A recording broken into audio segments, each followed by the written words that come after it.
Oh.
Om Sahana Bhavatu Sahanau Bhunaktu Sahaviyam Karavavahai Tejasvinavadhitamastu ma vidvishavahai.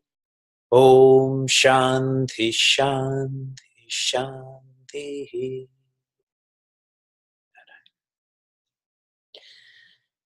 Ariom and good evening from Pittsburgh.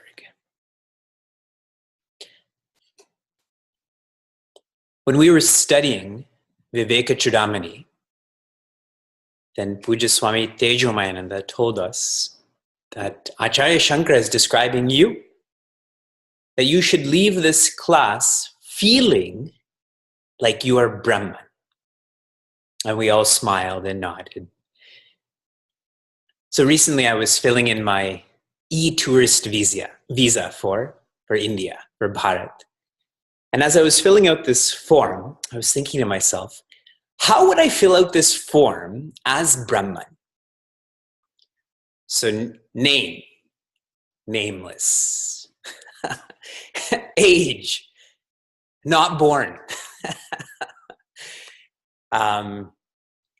Gender would be, I don't know, all pervading. If they ask for my address, or gender, no form.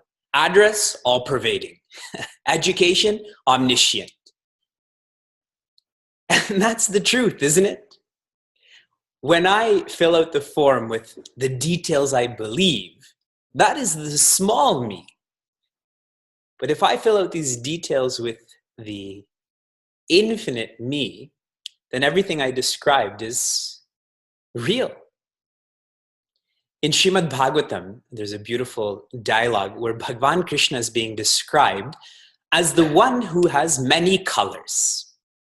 Bhagavan Krishna has many colors to his skin, to his personality, which actually means that he is beyond color.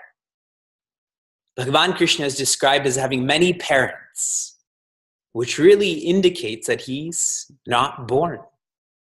Bhagavan Krishna has many names, which really means that he is the one who is all names.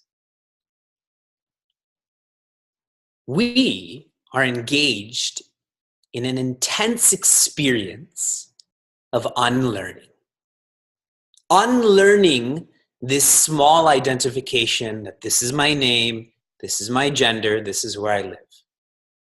Unlearning that I have a specific color, a specific parent, a specific lineage.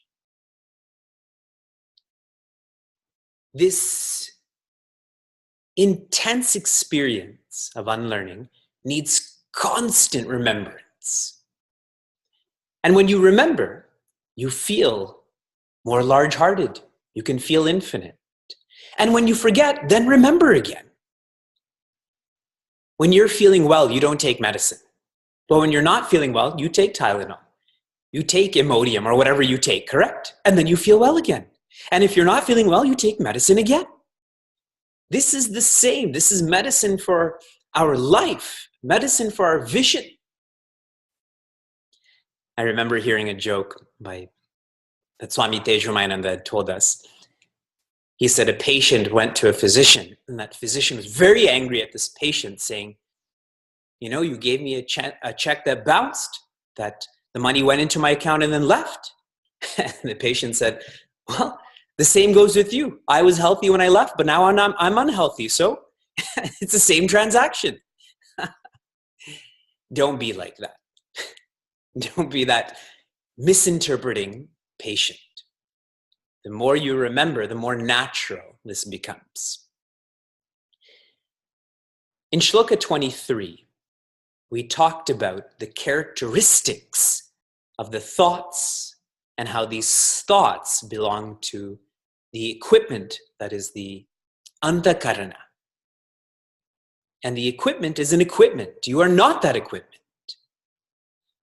Similar to in sociology, we're trying not to use the word bully or bullied, but we say people who bully, people who are bullied. So to diffuse that label that we get stuck on. Looked at differently, a fad experience for all of us is stress. Who creates stress? Who creates stress for you? We create stress. And if I'm the creator of stress, I'm the only one who can uncreate that stress. And the ultimate way to uncreate stress is to know that stress is a thought is an expression of an equipment. I am not that equipment.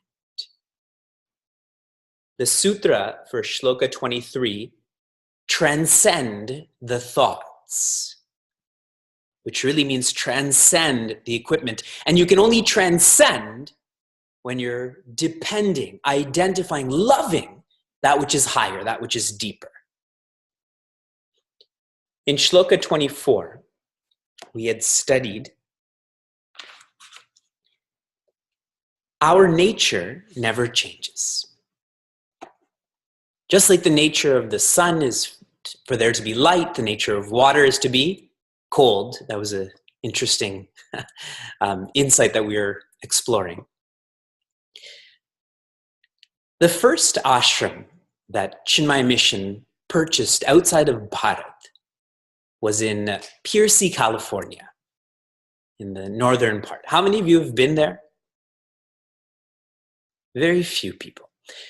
One of the best parts about Northern California are the redwood trees there. They are gigantic and old. Some of these trees are 400 or 500 years old. When you go to this redwood forest and you're with those trees, those are the same trees that were there when Pujya Swami Chinmayananda used to go to the forest. Those are the same trees that perhaps the people who first came to America from Europe got to see. These are the same trees that the First Nations people depended on. Those trees are essentially unchanging. And if I got to experience them in 2005, it's the same experience from 1985, from 1785, and on and on and on. Our experience of Atma or Brahma, they're the same, is the same. If you think of Atma being 10,000 years old, 10 million years old, by identifying with Atma right here, right now, it is the same Atma from 10,000, 10 million years ago.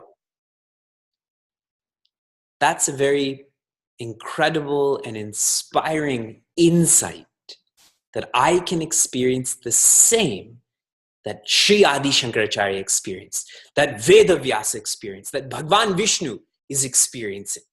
I'm eligible for the same. The sutra for Shloka 24, our nature is like nature.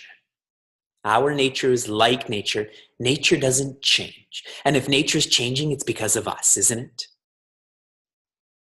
If you study Avaduta Gita, I was teaching a group of kids this once, that we should be like the ocean. When criticism comes in, when compliments come in, we should be unchanging like the ocean. As soon as I said that, every hand in that room was up. I thought I said something wrong. And they said, But Vivekji, aren't the ocean levels rising? So they're right. That example is dated essentially. Why? Because of humans. We are even changing the natural aspect of nature. Now you can buy watermelons that are in the shape of a cube, correct? The size of pets that people buy, how big are they now? You can put them in your purse. These cute little pets that travel with me in a purse. When if you think of animals back in the day, they were wild. The oxen, the sheepdogs and all of that. But now we're making it more and more and more unnatural. For what? For us. This is the importance of coming back to our nature. Now this evening we have to study 4 shlokas. So please move with me. I'm on shloka 25. Atmana Satchidam Shascha. Atmana Satchidam Shascha. I was waiting for the group of people to repeat, but I forgot they're in silence. I was like, whoa, they're so uncooperative. But they're not allowed to chant. Buddhe vritti riti dvayam. Buddhe vritti riti dvayam. Samyojya cha vivekena. Samyojya cha vivekena. Janam iti pravartate. Janam iti pravartate. Together. Atmana Satchidam Shascha. Buddhi vritti riti dvayam. Samyojya cha vivekena. Janam iti pravartate. Acharya Shankara says here that a amsha, a part of Atman, of you, is sat, or existence, and chit, or awareness. This word amsha, a part. How large is a part of infinity? If you take a small part of infinity, how much is that small part? Infinite, correct? So don't confuse this word of amsha as a part. Amsha here means an aspect. An aspect of you is existence, is awareness. Existence doesn't fade in or fade out. Do you ever feel your existence is fading in, like you're more existent today, or fading out, like tonight or tomorrow morning? Your existence, you as existence, is infinite. There's no part whole to be misinterpreted. However, buddhihi vrittihi iti dvayam. The nature of the buddhi, that is the antakarana, the software, the nature of that is vritti. And what do vrittis do? Vrittis keep coming and vrittis keep going. How many thoughts a day do you have? I've mentioned this number in the past. 60,000 thoughts a day. 420,000 thoughts a week. And they just keep coming and going, one at a time. You can only have one thought at a time, and they just keep coming and going. And what are these thoughts of? If you remember the last shloka, raga. I like this person. I dislike this person. Icha. It's the holidays. It's okay if I'm materialistic from October, November, and December. Icha. Raga, icha. Sukha, dukkha. Of pleasure and pain. And these thoughts are not present as you're going to sleep and as you're sleeping, isn't it? We had our first contemplation session in our silence retreat. And I simply guided our yatris to not become. So no movement, no change, no effort. So what was everyone doing? On their way to sleep or sleeping. Yes? Because we're so habituated to becoming, thinking, that I just don't know what it means to be. In the third line, samyoja cha avivekena. Because I'm aviveka, not a vivek, aviveka. I'm one who I discriminate in the wrong ways and I don't discriminate in the right ways. That's aviveka, isn't it? If you think of some politicians in some countries, I don't know what politicians in what countries, I'm not being specific here, aviveka. They are discriminate in very wrong ways and indiscriminate in other ways. For such a person, samyoja, there is a relationship between the unchanging existence, awareness, joy, and the ever-changing thoughts. Is that possible? Can you have a relationship between light and darkness? Are you ever so happy that you're sad? Can there be that relationship? Not possible. The word that describes this is adhyasa.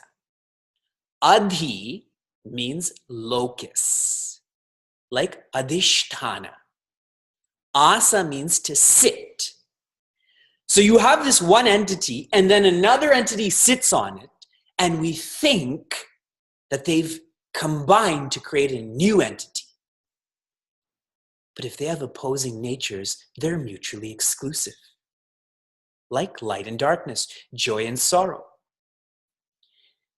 Another interpretation of adhyasa, which is similar to aviveka, one who doesn't think. Dhi means intellect, like buddhi. Adhi is someone who just doesn't think. And someone who doesn't think, whatever they're associated with, they start to associate with that. Don't we see that happening a lot in high school? Suppose in high school, you're someone who is polite to your parents. And then you are around these people who use very harsh words, mean words.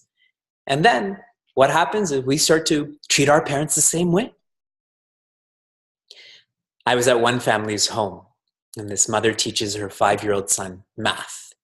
She herself is a teacher or a professor. So one day she was teaching her son, and this 5-year-old says, "Back off, I don't want to study math anymore." And as the mother's describing this to me, I was like, whoa, what did you say or do to this 5-year-old then? And she said nothing. He doesn't even know what back off means. But someone said back off, and he associated with back off. So he came home and said back off, right? This is what we do when we don't think. We keep hanging around people who are confused, and we become more confused. And the expression of this confusion is janam iti pravartate, this feeling of I know. That I is existence. The knowing, those thoughts that come and go, is of the mind. And then I, without thinking, believe this is a real entity, and I go about my life saying, I do, I deserve. I do, I deserve. And I just feel small. When we were studying this, then Guruji gave the example of, if you're an actress and you have your own personality, and you go to the green room, and in this green room, hanging on a hook, is the garb of a princess. So you have your personality, and then you have this costume with the tiara, right? That's what it's called, a tiara, whatever, and the wand and the shoes and all of that. And then you wear this garb, and all of a sudden, you're a princess. And you go about floating around stage with your wand, singing Frozen, or Let It Go, or whatever song is associated with that. Now think, what if you forget that you have your own personality? What if you forget that that's a costume? Then do you go home and your daughter who's 8 years old and you think that you're Elsa? Then what's she? There's a problem there, no? But that's what's happening. That personality is Sat Chit Ananda. That costume is the mind. And now we're wearing the mind and we've forgotten that these are separate entities. Here is your sutra. The sutra is, I know the I know. I know, comma, the I know. If I know this feeling of I know, that means this feeling of I know is small.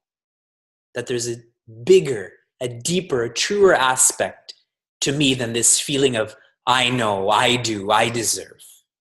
That's that new person, new character that has been formed. Everyone caught that sutra? I know the I know. We continue. I'm on shloka 26. Atmano vikriya nasti. Atmano vikriya nasti. Buddhir bodho na jatviti. Buddhir bodho na jatviti. Jiva sarvamalam nyatva. Jiva sarvamalam nyatva. Nyata drashteti muhyati. Nyata drashteti muhyati. Atmano vikriya nasti. Buddhir bodho na jatviti. Jiva sarvamalam nyatva. Nyata drashteti muhyati. Acharya Shankara says, the Atma, existence, awareness, joy, vikriya, engages, acts, na asti. The self is not engaged, does not act. And if you think most deeply about this first line, that means you do not have to do anything to be happy. You have to not do something to be happy. That not doing is to develop independence from articles, beings, circumstances. See, a complete person, what would they become? If you're complete, what else would you want to become? You wouldn't want to become anything. You would just be. Becoming is indicative of incompleteness. A week ago, 10 days ago, we had a Devi retreat in our Chinmay Mission Cleveland Center. And I was sharing with these Devis. The theme was finding your divinity. I told these Devis, when you find your divinity, you will become a Purusha. What does Purusha mean? If you take it literally, it means man. So imagine I'm in this facility with 50 women and smart women. That's why they're at this retreat. And my message is, if you truly think you will realize you're a man. That's not what I meant. Purusha means purnatva. Purusha does not mean man. Purusha, if anything, means human, and a human is someone who feels complete. So if one finds their divinity, that really means one finds their completeness, which really means one has completed the purpose of living. And until then, we're just going to keep on engaging in engagement, action, becoming. Buddhir bodho na jatu iti. The intellect or the antakarna or the software intrinsically is incapable of functioning. Intrinsically is not capable of functioning. So here we're separating life from living, electricity from electronics. If you have an alarm clock, but you don't have batteries, do you have an alarm clock then? You don't, because there's no batteries. Completely purposeless.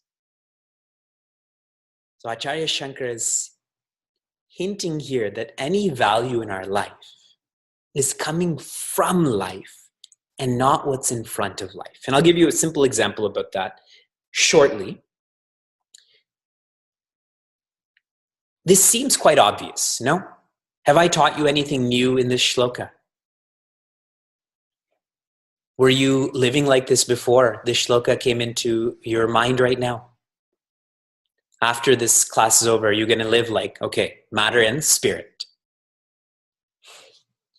The reason for that is we're jivas.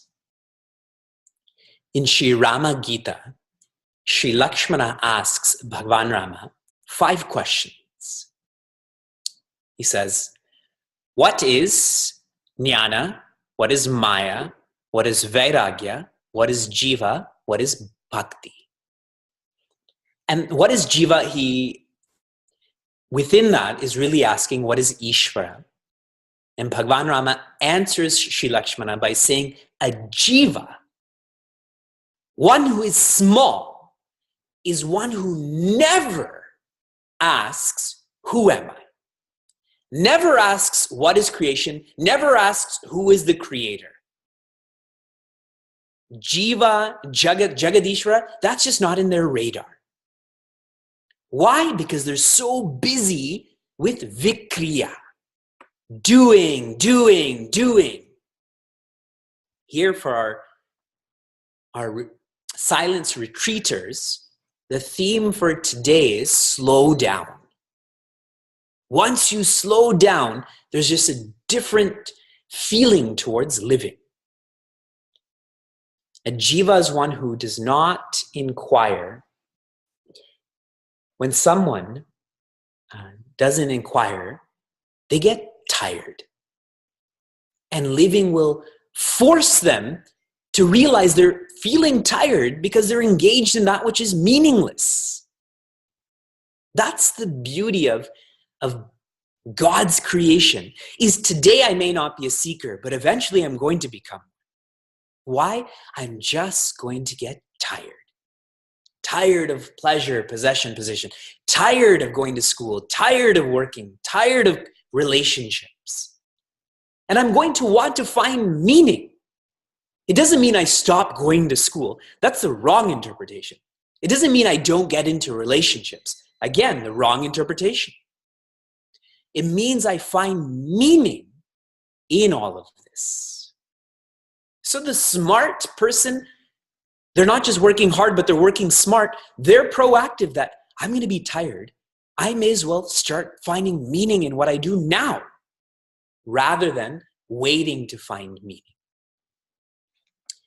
Jiva, sarvamala, they're just succumbing to whatever they are. And finally, in the last line, this jiva feels jnatva, that I'm the knower. This jiva feels I'm the drashta, I'm the seer. And that's because muhyati. They're deluded. They think they're the knower, they think they're the seer. You cannot be the knower and seer at the same time. Logically, not possible. Can you be the perceiver and the perceived at the same time? You can't. Anything you know is not you. And that's why these choice words are used, knowing and then seeing. My eyes are seeing this table, which means my eyes can't be this table. Can my eyes see my own eyes? My eyes cannot be the seer and the seen at the same time. Cannot. For this shloka, what Guruji had shared with us, have any of you been to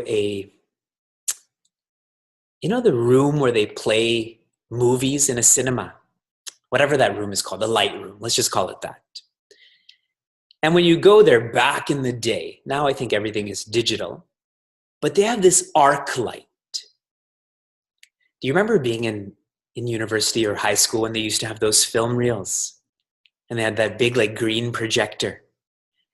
So there's that arc light, and what's in front of that arc light? That reel. There's that one reel up there and it starts filling up in the bottom thing, and that noise comes on. And that noise is so good because you don't have to study in class then because you're watching a movie. What a beautiful noise that is, like a recess bell. What a beautiful sound that is. Or when someone agitates you when you drive and you get that horn right in time and you get to honk for a long time. What a beautiful experience that is. I showed you. Now, that light has nothing to do with that reel. That light is. That reel, R-E-E-L, is the play of light and shadow, of colors, and on and on and on. They are separate. They cannot be the same at the same time. You are that light. You can leave the Atma Bodha course and say, I am an arc light, which is still better than saying I'm the real. The real comes to an end. That arc light is brilliant, is long-lasting. The sutra for the 26th shloka is, believing the illusion is delusion. Believing the illusion is delusion. If you don't believe the illusion, it's fun. It's fun to go to a movie, and if there's a horror on the screen or there's a drama on the screen or whatever's happening, if you treat that as a movie, it's fun. But if you don't treat that as a movie, then you walk out of that theater and you can't go to sleep, and the next morning that takes over.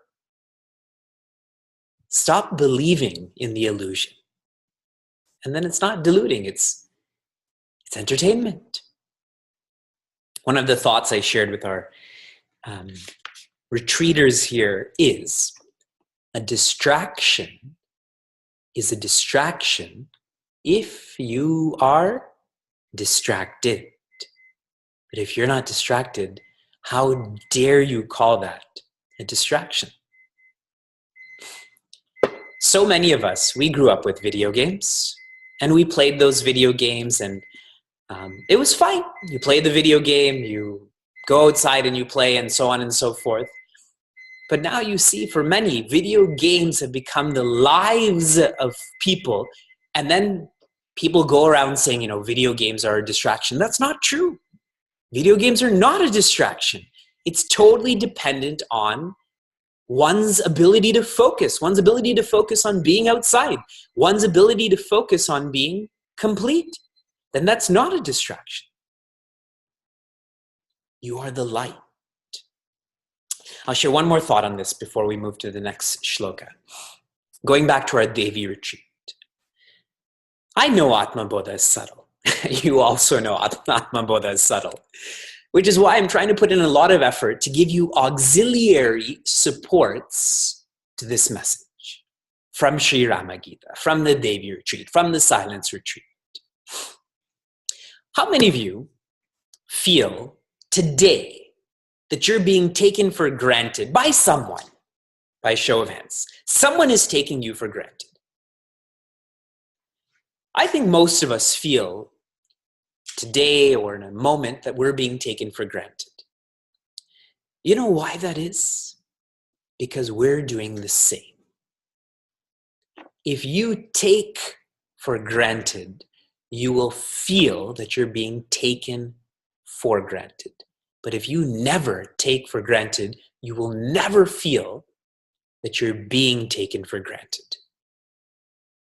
Why I'm bringing this up here is that a jiva is one who's taking for granted what living is, what life is. And so they go about feeling like, my wife's taking me for granted. My boss is taking me for granted. The government's taking me for granted. In Ontario, Canada, the highest tax bracket, I think, is 47%. And I say I think because I'm here. There'll be lifetimes before I'm in that highest tax bracket. And so there's a saying that for the first half of the year, you work for the government. And the second half of the year, after that 47% is gone, then you work for yourself. And people say that with such animosity and such, political standoffishness. But our healthcare is public. Our education is public. What did you expect to happen? You see my point? That if I don't take for granted the healthcare, the education system, then I have to pay my taxes. But we all want that without paying our taxes, correct?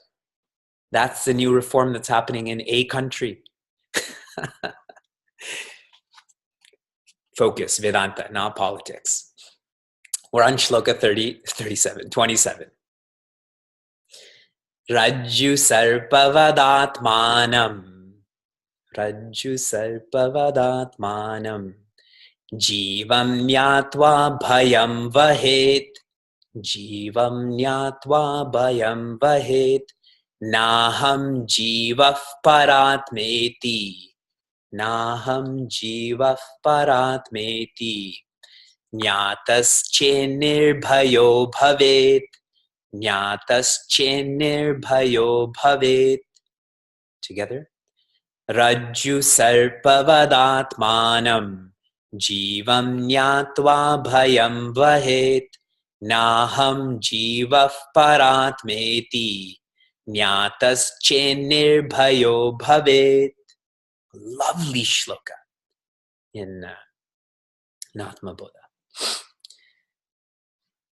Rajju means a rope, not Raju. Raju means Raja, means king. Rajju, a rope. On this rope is a sarpa. A sarpa is a snake.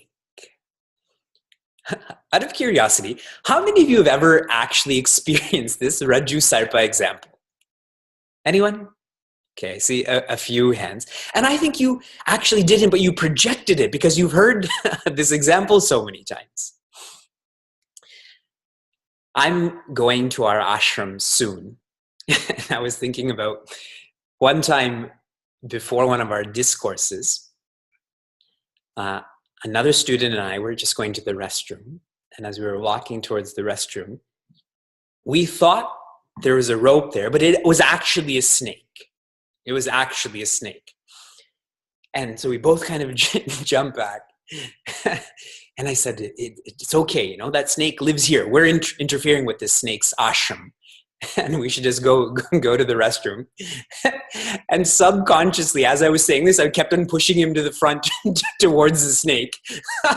That way I could go to the bathroom. And it just made me think about how deep our instinct to survive is. It was like we were going together, but we weren't. I was clearly pushing him towards the snake so I could do whatever I needed to do. This is an example of adhyasa. The snake is sitting on the locus, that is the rope. And there's so many examples. The ghost is sitting on the post. And on and on and on. So many examples, but the most severe example is a jiva sitting on Atma. We get it when it comes to snakes and ropes. We get it when it comes to ghosts and posts. Why don't we get it when it comes to us, that this is happening to us? Remember my point about us taking for granted. Remember the earlier point about not inquiring into who we are, what is creation, what is the creator. This is happening to the Atman. Jivam nyatva bhayam vahet. Very powerful line. As long as you do not know that you are Atman, as long as you do know that you are Jiva, vahet means one will lift, one will carry. Lift and carry what? Bhaya, fear. Who created stress? I did. Who has to uncreate stress? I do. Who lifted fear? I did. Who has to let go of fear? I do. In our Bhagavad Gita course, we just completed chapter 9. In chapter 9, we were studying how if you worship the small here means pleasure, possession, position. And worship here means you feel. Whatever I worship, I start to feel. If I worship the small, the expression of this is the feeling of worry. Because I know, whether I verbalize it or not, that small is unable to provide me with completeness. Unable. Think, every time you experience worry, why do you worry? We worry because we know whatever it is we have or are working towards is not going to complete us. But we take that for granted, that maybe the next vacation will complete me. Maybe the next marriage will complete me. Maybe the next lifetime will complete me. Maybe the next guru will complete me. I think it's Vivekji's problem. I think it's Atma Bodha. We should have studied Tattva Bodha. We should have studied the Brahma Sutras. What is this? Prakarana Grantha. This is us worshipping the small. But when you worship the infinite, when you identify with the deep, the expression of that is not worry, it's feeling natural. Feeling natural because you know that infinitude, that depth will be able to provide for your completion. Will be able to. Whenever Vyasa is agitated, he's agitated because he's with people he knows will not love him like his mother and father will. He already knows that.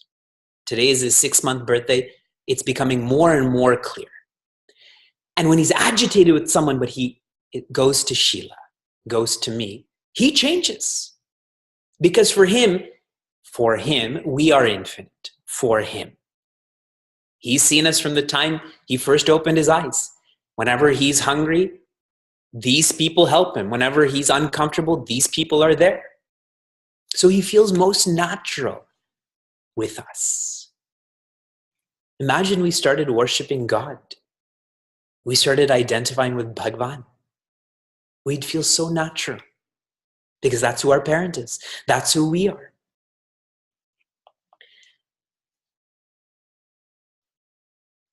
Naham jiva paratmeti.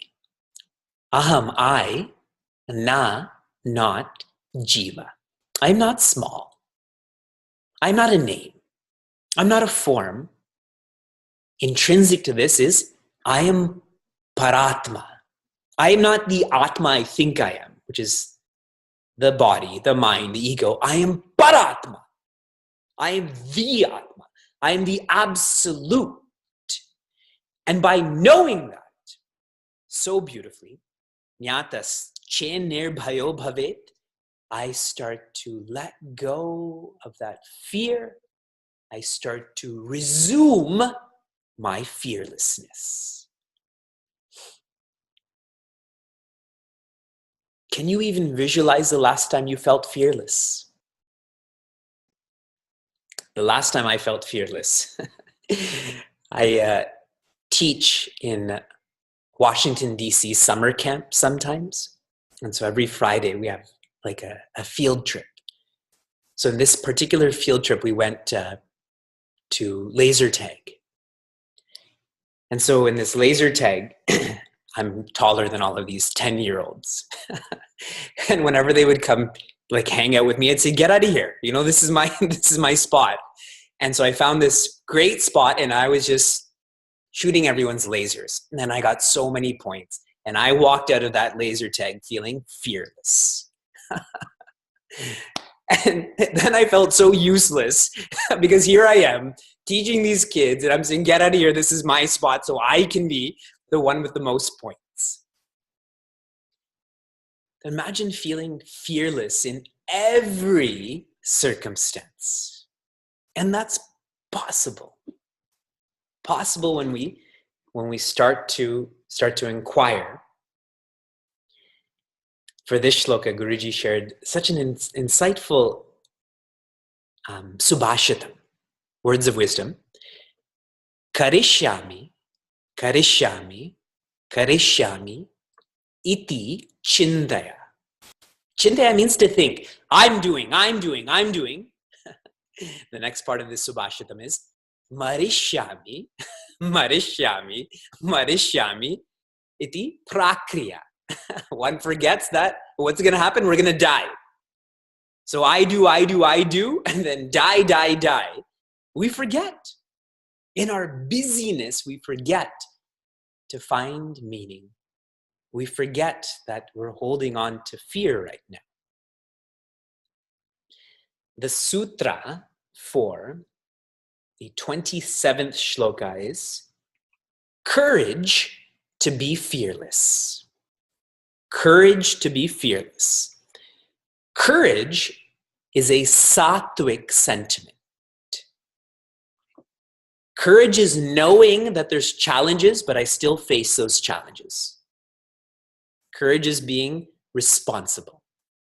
Courage is best exemplified on Monday mornings.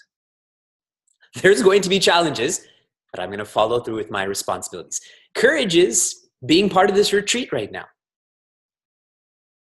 That this is going to intensify my sadhana, and it's going to be hard to get here, it's going to be hard to be here, but I'm going to try. Fearless is when there's no challenge anymore. Fearlessness is actually synonymous with oneness. Who do you fear the least? Yourself. Oneness. But even as a parent, you still need that courage that I have to get up and change this diaper. A lot of courage is required to change diapers. A lot of courage to be patient with an argument with family member. That's totally different than being daring. People confuse being daring with being courageous. Daring is rajasic. That's like skydiving, bungee jumping, heli skiing, betting on black, betting on red. You know, all of those matters, that's being daring. Don't confuse daring with being courageous. Courage to be fearless. Be responsible. Reach fearlessness. And one more shloka. Everyone's cool?